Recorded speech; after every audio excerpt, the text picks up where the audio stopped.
In 1960, one single dollar could buy you a full meal. Not a snack, not a cheap bite, a real filling meal. Today, that same dollar, it won't even get you a cup of coffee. So what happened? There was a time in America when money felt different.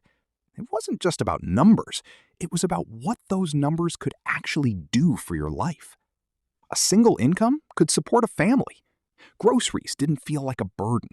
And the idea of owning a home, that wasn't a dream. It was expected. But somewhere along the way, something changed. And today, we're living in a completely different reality.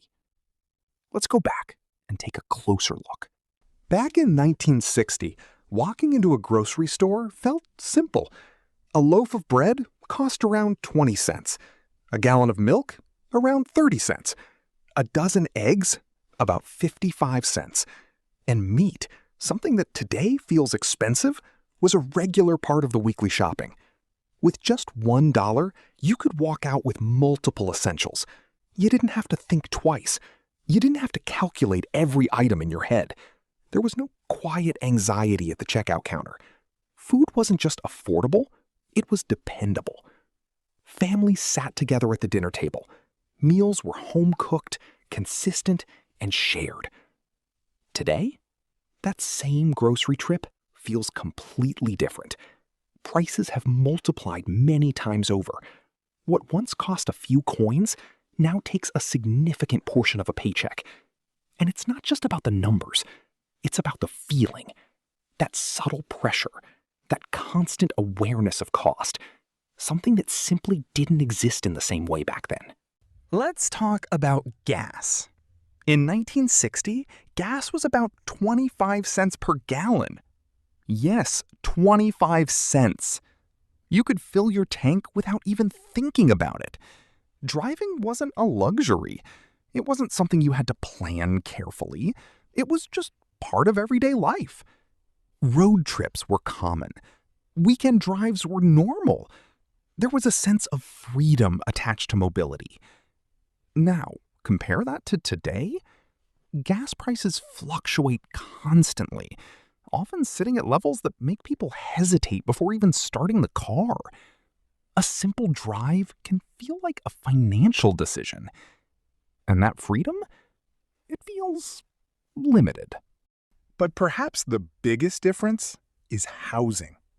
In 1960, the average home cost around $11,000. Let that sink in. $11,000. And the average yearly income was around $5,600. That means a home was roughly 2 times a yearly salary.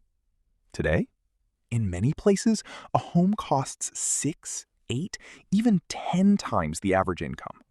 Back then, owning a home wasn't something you questioned. It was part of the natural progression of life. You worked, you saved, and you bought a home. Families grew up in stable neighborhoods. There was a sense of permanence, a sense of security. Today, for many people, homeownership feels out of reach. Not because they don't work hard, but because the system itself has shifted. And then there were the small things. A cup of coffee? Around 10 cents. A movie ticket? About 50 cents. A haircut? Maybe $1 or $2. These weren't luxuries. They were simple pleasures, accessible moments in everyday life. You didn't need to think twice before enjoying them. Now, even these small experiences come with a price tag that makes people pause. A coffee isn't just a coffee anymore. It's a choice, a calculation. And over time, these small changes add up, not just financially, but emotionally. Because this isn't just about inflation. It's not just about prices going up. It's about what was lost along the way. Back then, life felt lighter. There was a rhythm to it, a sense that things were manageable, that effort led to stability, that hard work had a clear reward. Today, many people feel like they're running, but not getting ahead, working harder, but feeling less secure. earning more on paper, but struggling more in reality. And that's the part numbers don't show. When people look back at the past, it's easy to think it's just nostalgia, that maybe we're remembering things as better than they were. But when you look at the numbers, when you compare what a dollar could actually do, you start to realize it wasn't just perception. Something real has changed, and it affects everyday life in ways that are hard to ignore. So the question is, was life truly easier back then? Or has something about the way we live and the way money works changed in a deeper way? Maybe it's not just about inflation.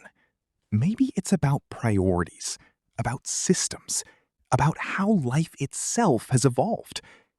What do you think?